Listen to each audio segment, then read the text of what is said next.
Bu yoqqa bir qarich kraska sepilgan ekan. 20 tur qancha yurgan dedingiz? 68 ming yurgan ekan. Balonlarni menimcha yaqinda qo'yibsiz. Mana bagajini almashtirganman dedingiz. Radnoy bagaj qo'yilgan ekan, orqasiga hech narsa qilmagan ekan, shu orqasidan kelib yetishmaganiga bagaj qo'yilgan ekan. 60 ming yurgan, 605 kilometrlik ha. 605 kilometr. Necha pul narxi? 25 ming so'rayapmiz. Oxiri narxi necha pulga beramiz? Pul edigan joy necha pul? 24 yarim. Kraskasi yo'g'ini narxini aytyapsiz. Ochiq mana unaqasi yo'q, xohlasangiz ko'rsatib beraman. 22 ming pul bo'lsa, naqd pul beraman. Bering 22 ga. Yo'q aka. 22 ga bo'lsa naqd pul beraman o'zim nasiyaga chiqarib olaman. Bo'lsa bering. 22 ga. Qancha qo'shay? Qo'shing. Qancha qo'shay aka? 24 so'radim-ku. Yo'q, endi mashinangizda kraska bor-da. Endi bu mashinalar mana bunaqa Gentra Cobalt emas. Bular kraskasi narxini tushiradi. To'g'ri. Qancha qo'ysan berasiz oxiri?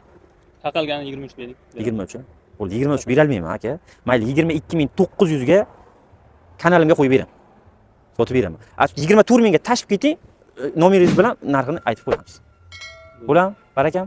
Yo'q, tashib ketmayman. Naqd pul olib qo'ya qolay. Yo'q, naqd pulga 22 mingga bo'lsa, ana sразу оформить qilib, pulingizni sanab beramiz.